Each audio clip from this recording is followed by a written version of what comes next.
늘 감시당하던 딸이 이제는 엄마를 감시하기 시작했다. 박영나의 입에서 나온 말은 차갑고도 단호했습니다. 늘 감시만 당하던 삶이었죠. 고성이의 시선 하나하나가 감옥의 쇠창살이었고 그녀의 말 한마디 한마디가 족쇄였어요. 하지만 이제 박영란은 더 이상 참지 않기로 했습니다. 감시를 당하기만 하던 사람이 이제는 감시를 하는 쪽으로 돌아선 거예요.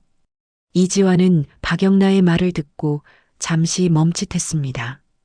그의 눈빛이 흔들렸어요. 영나야, 그게 정말 괜찮은 방법일까? 걱정이 묻어나는 목소리였죠. 하지만 박영란은 이미 마음을 굳힌 상태였습니다. 오빠, 엄마가 요즘 너무 이상해. 분명히 뭔가 숨기고 있어. 박영나의 목소리엔 확신이 담겨 있었어요. 이지환은 그녀가 얼마나 오랫동안 고성이의 그늘 아래에서 숨죽이며 살아왔는지 알고 있었죠. 운전기사라는 직함으로 이 집에 있었지만 박영나에게는 유일하게 마음을 터놓을 수 있는 오빠 같은 존재였어요. 알았어. 근데 조심해야 해. 사모님이 보통 분이 아니잖아. 이지환의 목소리에는 우려가 가득했습니다. 나도 알아. 그래서 더 확실하게 잡아야 하는 거야. 박영란은 휴대폰 화면을 들여다보며 말했습니다. GPS 앱이 켜져 있었고 고성이의 차량 위치가 실시간으로 표시되고 있었어요. 며칠 전부터 고성이의 행동은 명백히 수상했습니다. 목련의 모임에 간다더니 차는 전혀 엉뚱한 방향으로 움직였죠. 강남도 아니고 청담도 아니었어요. 고성이가 자주 가는 백화점이나 골프장 방향도 아니었습니다.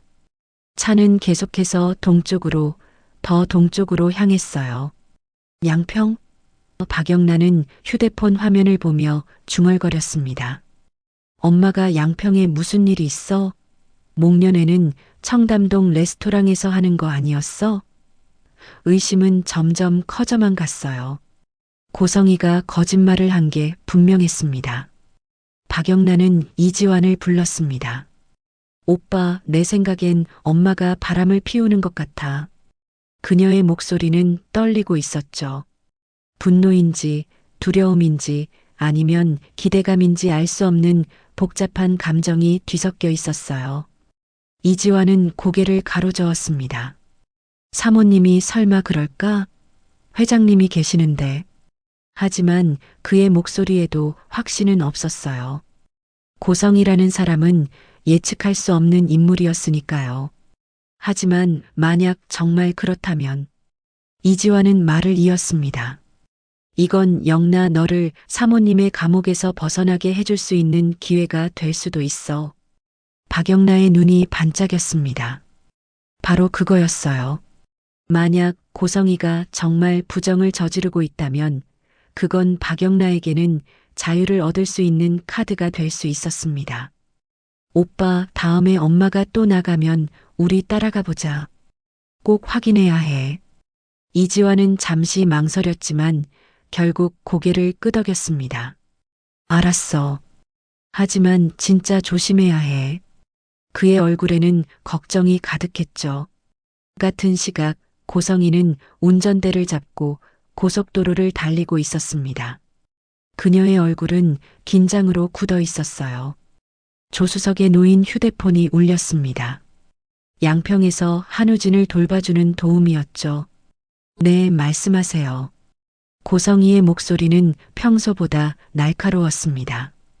사모님, 우진 씨 상태가 오늘 많이 안 좋아 보여요. 아침부터 계속 구토를 하시고 얼굴색도. 도우미의 목소리가 떨렸어요. 병원에 가봐야 할 것 같아요. 고성이의 손이 핸들을 더욱 세게 움켜쥐었습니다. 손등에 핏줄이 붉어져 나왔죠. 지금 당장 갈게요. 30분이면 도착할 수 있어요. 우진이 옆에 있어주세요.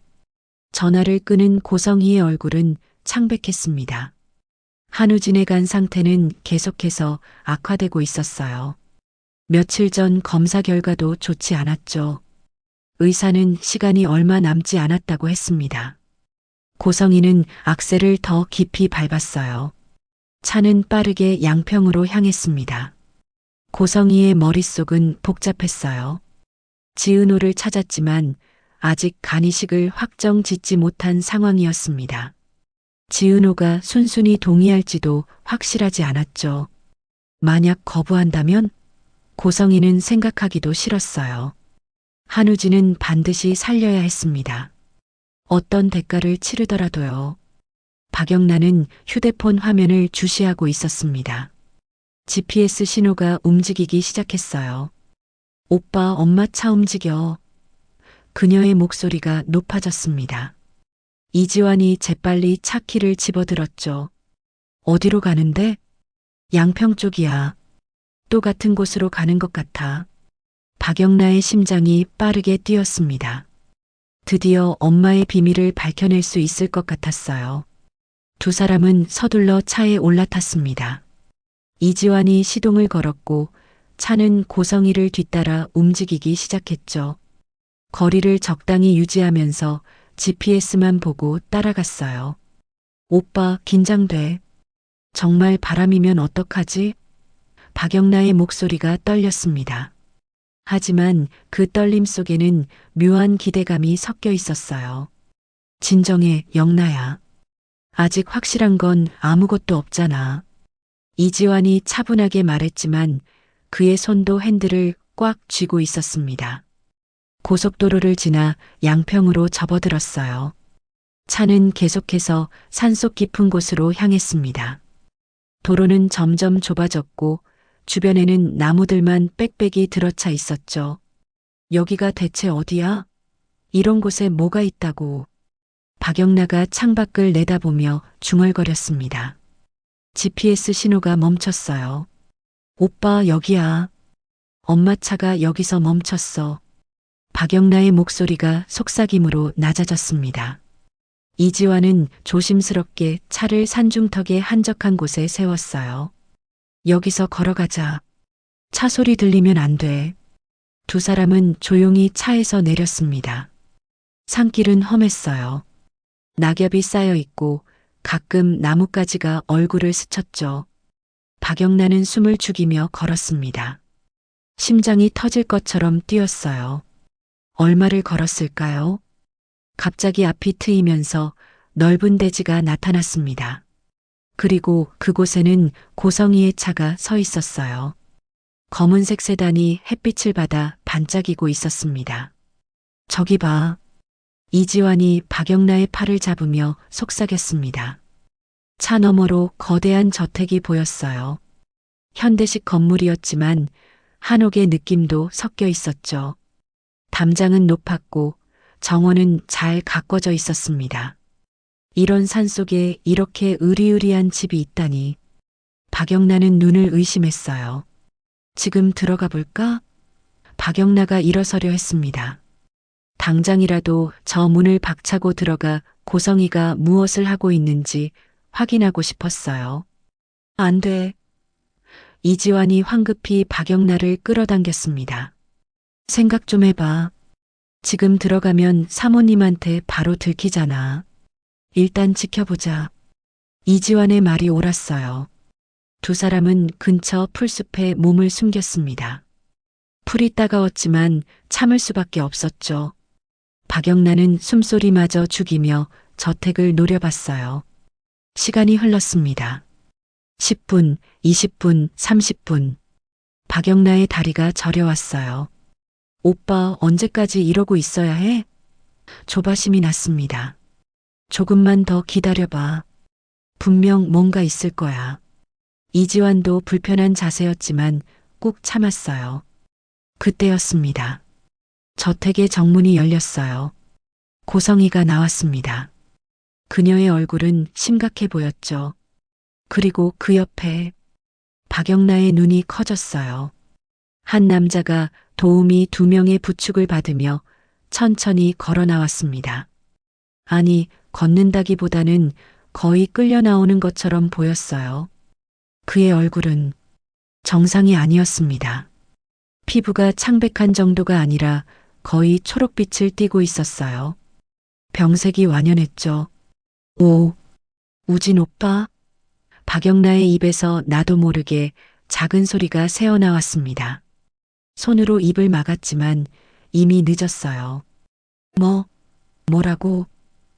이지환이 박영나를 돌아봤습니다. 저 사람 알아? 박영나는 믿을 수 없다는 표정으로 고개를 끄덕였어요. 우진 오빠야. 한우진. 그녀의 목소리는 떨리고 있었습니다. 한우진? 그게 누구야? 이지환은 혼란스러웠어요.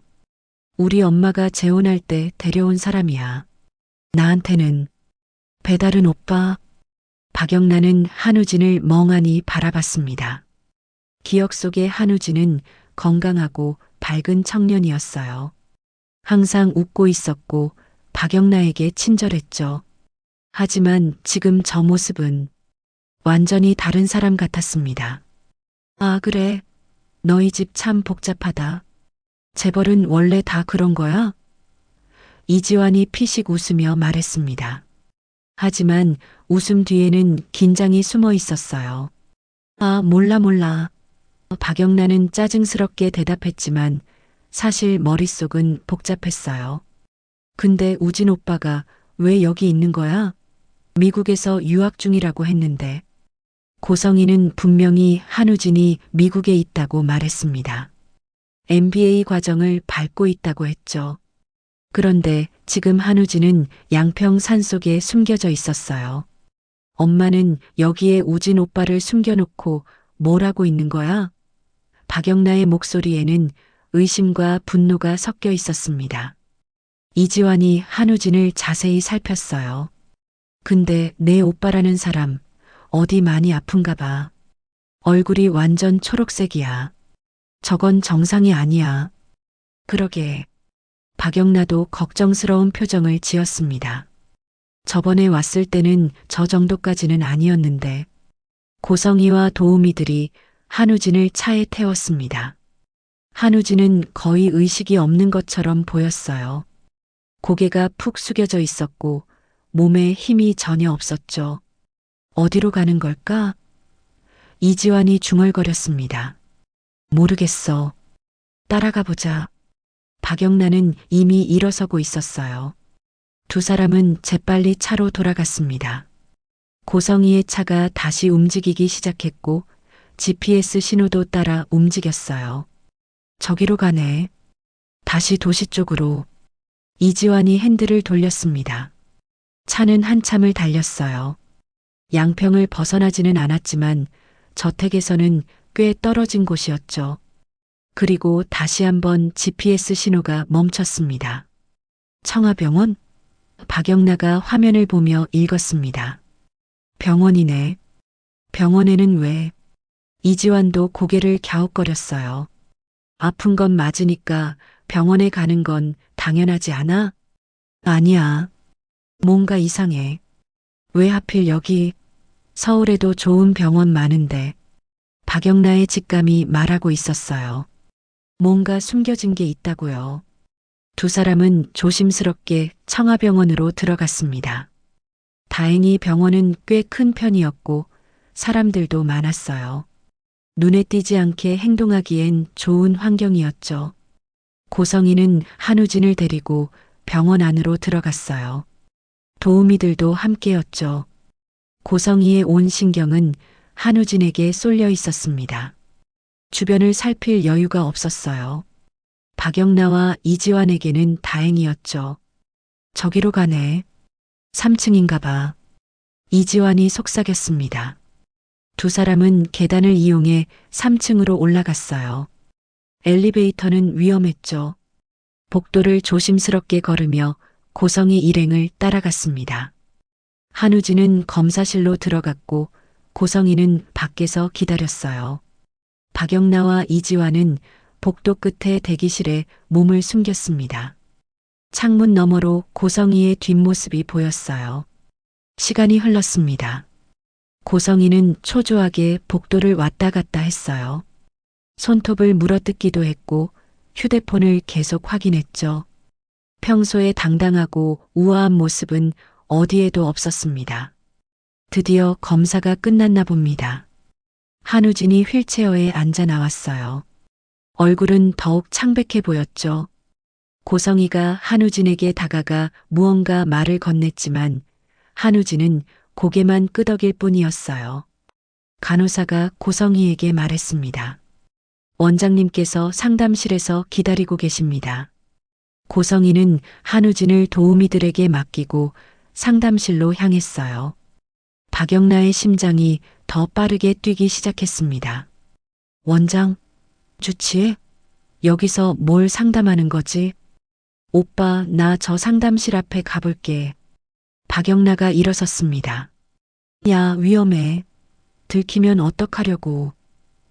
이지환이 박영나의 손을 잡았어요. 괜찮아. 조심할게. 오빠는 여기서 엄마 좀 봐줘. 박영나는 이지환의 손을 뿌리치고 복도로 나갔습니다. 상담실 문 옆에는 작은 소파가 있었어요. 박영나는 그곳에 앉아 마치 진료를 기다리는 사람처럼 연기했습니다. 휴대폰을 꺼내 들여다보는 척하면서 귀를 쫑긋 세웠죠. 문이 완전히 닫혀 있어서 내용을 정확히 듣기는 어려웠어요. 하지만 가끔 목소리가 새어나왔습니다. 시간이 얼마 없습니다. 남자 목소리였어요. 아마 의사인 것 같았죠. 알아요. 최선을. 고성이의 목소리였습니다. 떨리고 있었어요. 간이식. 빨리. 다시 의사의 목소리. 박영란은 숨을 죽였습니다. 간이식? 우진 오빠가 간이식이 필요한 상태라고? 그 정도로 심각한 거였어? 상담이 끝나는 것 같았어요. 박영란은 재빨리 자리에서 일어나 복도 저편으로 걸어갔습니다. 뒤돌아보지 않고 자연스럽게 걸었죠. 고성이가 상담실에서 나왔고 박영란은 모퉁이를 돌아 그녀의 시야에서 사라졌습니다. 이지환이 있는 대기실로 돌아왔어요. 오빠, 엄마 좀 감시해줘. 나 저 의사 만나볼게. 뭐? 만나서 뭐 어떡하려고? 이지환이 놀란 표정을 지었습니다. 몰라. 그냥 일단 만나보는 거야. 엄마랑 무슨 사이인지, 엄마가 왜 우진 오빠를 데리고 이 병원에 왔는지 물어봐야지. 박영나의 눈빛은 결연했어요. 그걸 내가 물어본다고 알려주겠냐? 이지환의 말이 맞았습니다. 의사가 환자 정보를 함부로 알려줄 리 없었죠. 일단 해보는 거지 뭐. 오빠나 엄마 잘 감시해줘. 박영란은 말을 끝내기가 무섭게 상담실로 향했습니다. 이지환은 한숨을 쉬었어요. 아니, 제가 저렇게 막무가내였나? 여태까지 사모님한테 왜 붙잡혀 산 거야? 저렇게 자기가 하고 싶은 거 다 하는 애가 어떻게 참았대. 곤란한 웃음이 입가에 걸렸습니다. 하지만 동시에 박영나가 대견하기도 했어요. 드디어 자신의 삶을 되찾으려 하고 있었으니까요. 박영나는 심호흡을 했습니다. 손이 떨렸어요. 하지만 물러설 수 없었죠. 문을 두드렸습니다. 똑똑. 네, 들어오세요. 부드러운 남자 목소리였어요. 문을 열고 들어갔습니다. 상담실은 깔끔했어요. 책장에는 의학 서적들이 빼곡히 꽂혀 있었고 책상 위에는 컴퓨터와 서류들이 정리되어 있었죠. 중년의 남자가 박영나를 보며 의아한 표정을 지었습니다. 안녕하세요.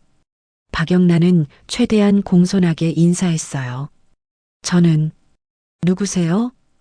의사가 물었습니다. 친절한 미소였지만 경계하는 눈빛도 섞여 있었어요. 저는 고성애 씨의 딸이에요. 박영란은 떨리는 목소리로 대답했어요. 아, 의사의 표정이 바뀌었어요. 그 우진군 쌍둥이라던. 쌍둥이? 박영란은 속으로 깜짝 놀랐습니다. 우진 오빠한테 쌍둥이가 있어? 그게 나라는 거야? 하지만 겉으로는 태연한 척했어요. 네, 맞아요. 제가 그 쌍둥이예요. 박영란은 환하게 웃어 보였습니다. 우진 오빠는 좀 어떤가요? 상태가 많이 안 좋아 보이던데. 의사는 잠시 박영란을 관찰했어요. 의심하는 것 같았죠. 하지만 곧 한숨을 쉬며 말문을 열었습니다. 어머님께 들으셔서 알겠지만 상황이 많이 안 좋아요. 박영란은 고개를 끄덕이며 의자에 앉았어요. 마치 이미 모든 걸 알고 있는 것처럼 연기했죠. 그래도 자세히 듣고 싶어서요. 엄마는 저한테 자세히 말씀 안 하시거든요. 의사는 파일을 꺼내 펼쳤습니다. 한우진 환자는 현재 말기 간경화 상태입니다. 간 기능이 거의 정지 단계에 와 있어요. 복수가 차고 황달도 심하죠. 오늘 검사 결과를 봐도 수치가 계속 악화되고 있습니다. 박영란은 숨이 막혔어요. 말기, 간 기능 정지, 그 말들이 너무 무겁게 다가왔습니다. 하지만 표정 관리를 해야 했어요. 그럼 어떻게 해야 하나요? 간이식밖에 방법이 없습니다. 그것도 하루라도 빨리 해야 해요. 지금 상태로는. 의사가 말을 흐렸습니다. 하지만 그 의미는 명확했죠. 시간이 얼마 없다는 것. 어머니께서, 고성의 여사님이 몇 년 동안 정말 많이 애쓰셨어요. 하나뿐인 아들을 위해 공기 좋은 곳에 집을 구해서 요양하는 건 정말 쉽지 않은 일이거든요. 의사의 목소리에는 동정이 담겨 있었습니다. 기증자를 찾는 것도 쉽지 않았을 텐데 다행히 쌍둥이 여동생인 당신을 찾으셨다니 정말 기적 같은 일이에요. 박영란은 몸이 굳어버렸어요. 쌍둥이 여동생, 기증자, 간이식. 모든 단어들이 머릿속에서 폭발했습니다. 어머님이 얼마나 기뻐하셨는지 몰라요. 그동안 적합한 기증자를 찾지 못해서 얼마나 애타셨는데. 의사는 계속 말을 이었어요. 물론 갑자기 찾은 어머니와 쌍둥이 오빠 소식에 많이 황당하시겠죠. 선뜻 간이식을 동의해주기 힘드실 수도 있어요. 하지만 부디 긍정적으로 생각해 주세요. 우진 씨는 정말 시간이 없어요. 박영란의 입술이 바짝 말랐습니다. 목소리가 나오지 않았어요. 고성이가 무슨 짓을 한 걸까요? 쌍둥이 여동생을 찾았다고? 그게 누구지? 설마. 검사는 이미 다 끝나셨죠? 적합성 검사 결과도 아주 좋게 나왔다고 들었어요. 혈액형도 맞고 조직 적합성도 완벽하다고. 의사는 환하게 웃고 있었습니다. 하지만 박영란은 전혀 웃을 수가 없었어요. 검사? 적합성 검사? 자신은 그런 검사를 받은 적이 없었습니다. 그럼 도대체 누가? 그리고 수술 일정은 최대한 빨리 잡는 게 좋겠어요. 다음 주쯤 어떠세요? 어머님과 상의해서 날짜 정하시면 됩니다. 의사가 달력을 넘기며 말했습니다. 박영란은 겨우 목소리를 짜냈어요. 네, 알겠습니다. 엄마랑 얘기해 볼게요. 목소리가 떨렸지만 의사는 눈치채지 못한 것 같았어요. 그럼 좋은 결정 부탁드립니다. 우진 씨를 꼭 살려주세요. 의사가 일어서며 악수를 청했습니다. 박영란은 악수를 하고 상담실을 나왔어요. 다리가 후들거렸습니다. 복도가 빙글빙글 돌아가는 것 같았죠. 벽을 짚고 간신히 걸었어요. 이지환이 달려왔습니다. 영나야, 괜찮아? 얼굴이 왜 그래? 걱정스러운 목소리였어요. 오빠, 나. 박영란은 말을 잇지 못했습니다. 눈물이 날 것 같았어요. 하지만 울 수는 없었죠. 아직 병원 아니었으니까요. 일단 나가자. 여기서 얘기하면 안 돼. 이지환이 박영란의 어깨를 감싸며 병원 밖으로 데리고 나갔습니다. 주차장까지 왔어요. 차에 탔습니다. 문을 닫자마자 박영란은 얼굴을 손으로 가렸어요. 숨이 가빠졌습니다.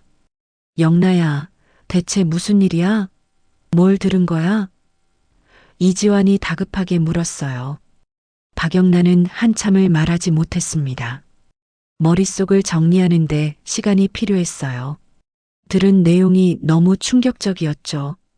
오빠, 박영나가 겨우 입을 열었어요.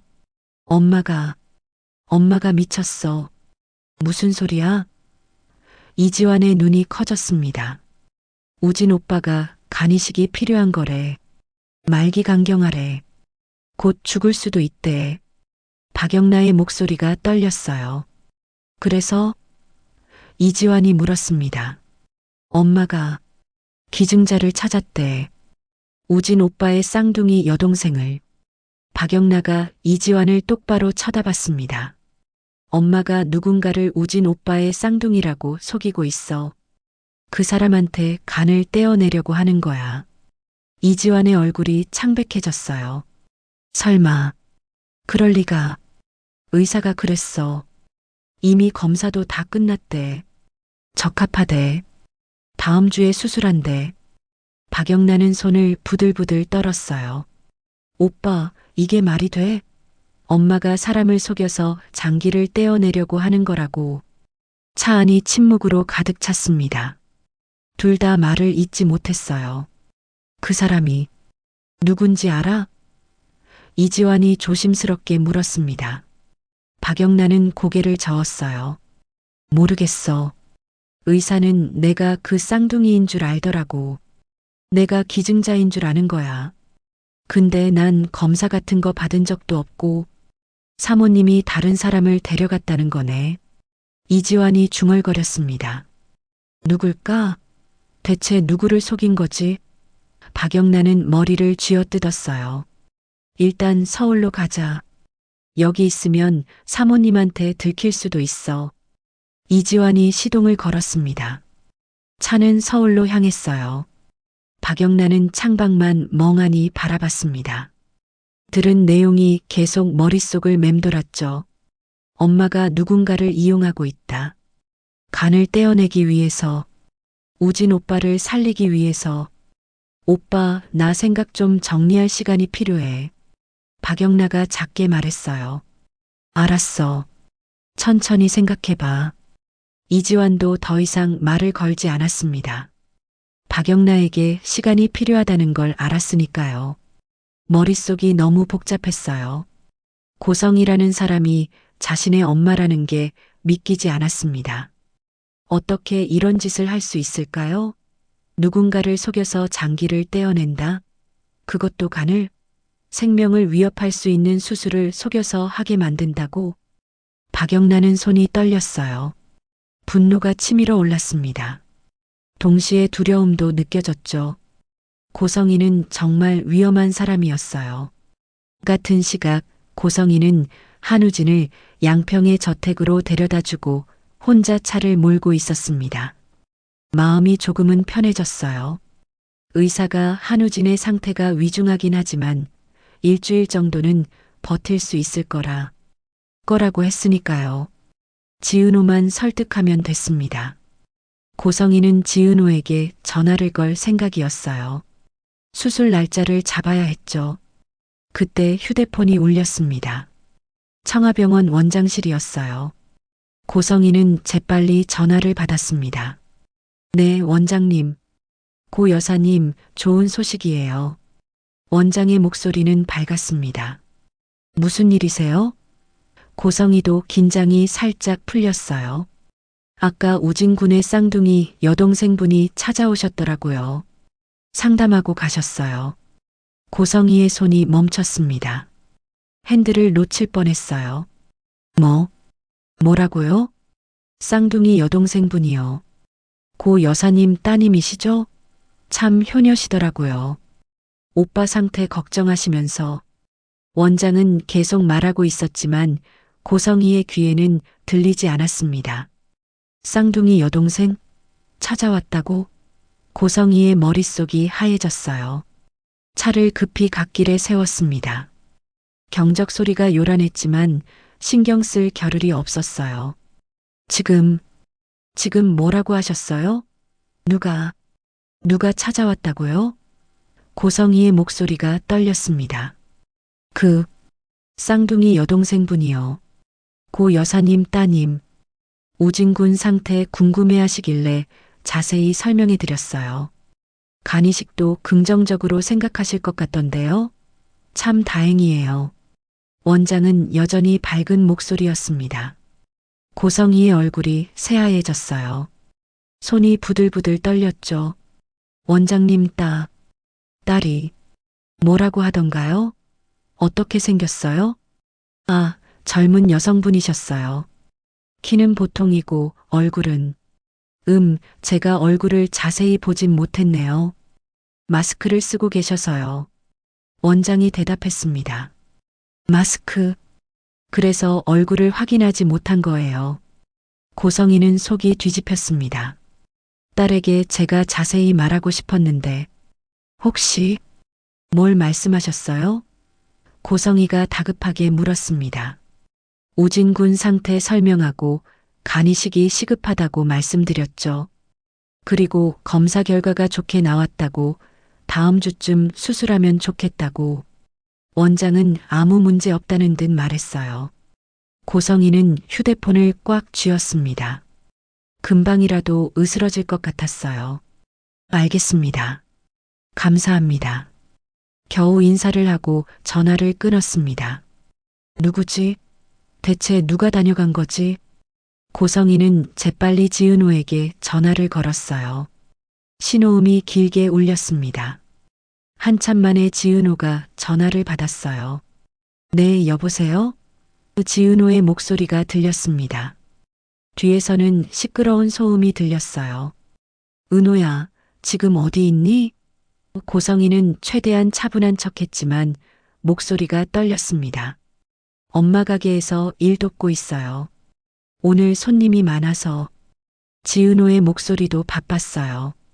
주변 소음을 들어보니 정말 음식점 같았습니다. 그릇 부딪히는 소리, 사람들 대화 소리, 주방에서 나는 소리들. 지은호는 정말 거기 있는 게 맞았어요. 혹시 오늘 청아병원에 갔었니? 고성이가 조심스럽게 물었습니다. 청아병원이요? 아니요, 안 갔는데요. 왜요? 지은호가 의아해하며 물었어요. 아니야, 아무것도 아니야. 미안해. 바쁜데 전화해서. 일 조심히 해. 고성이는 황급히 전화를 끊었습니다. 지은호가 아니라면? 그럼 대체 누가?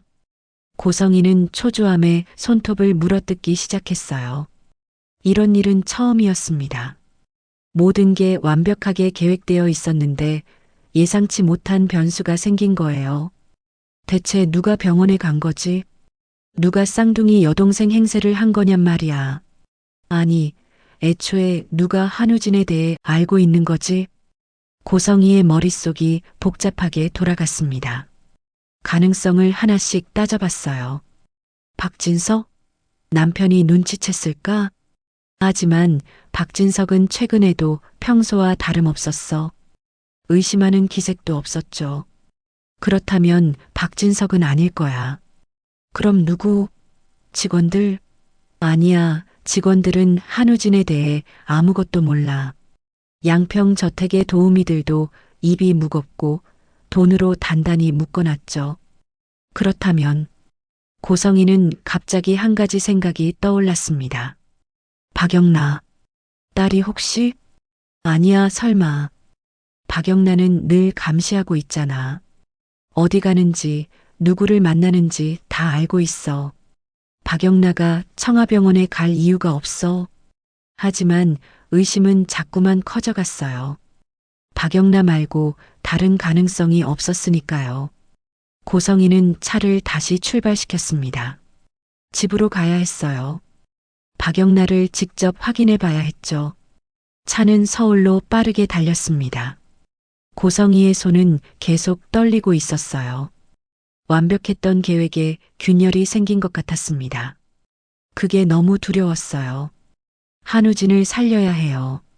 무슨 일이 있어도 살려야 합니다. 그게 고성이가 살아가는 이유였으니까요. 한우진이 없으면 고성이의 인생도 의미가 없었어요. 누가 방해한다면 그게 누구든 가만두지 않을 거예요. 고성이는 이를 악물었습니다. 하지만 동시에 공포도 밀려왔어요. 누군가가 자신의 비밀을 알아버렸다는 것. 완벽하게 숨겨놨던 한우진의 존재를, 간이식 계획을, 지은호를 속인 것을 누군가가 알고 있다는 것. 고성이는 백미러를 통해 뒤를 돌아봤습니다. 혹시 누가 따라오는 건 아닐까? 아무도 없었어요. 하지만 불안감은 사라지지 않았죠. 대체 누구야? 누구냐고.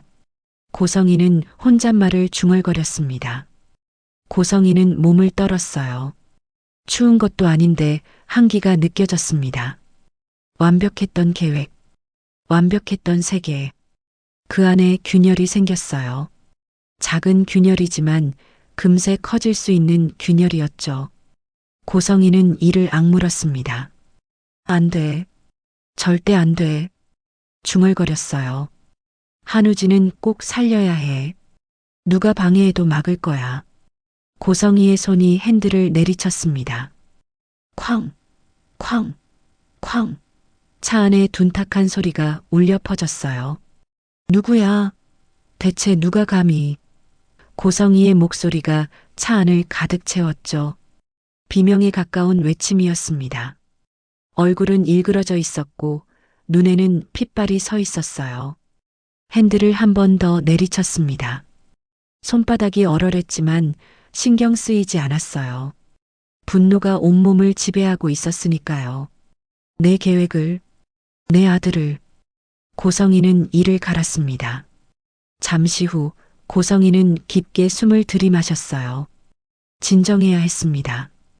이성을 잃으면 안 됐죠. 천천히 눈을 감았다가 떴습니다. 그 눈빛에는 차가운 도끼가 서려 있었어요.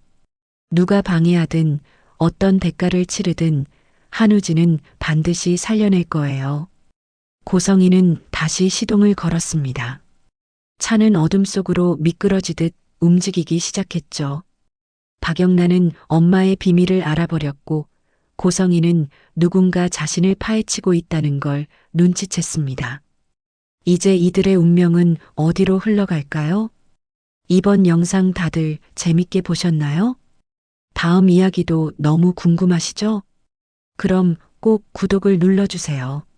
여러분의 구독과 좋아요는 이 영상을 만들고 더 좋은 이야기를 들려드리는데 큰 힘이 됩니다. 구독, 좋아요, 알림 설정까지 꼭 부탁드려요. 이 영상을 끝까지 봐주신 여러분, 행복하시고 건강하세요. 다음 편도 꼭 놓치지 마세요. 다음 편에서 뵙겠습니다.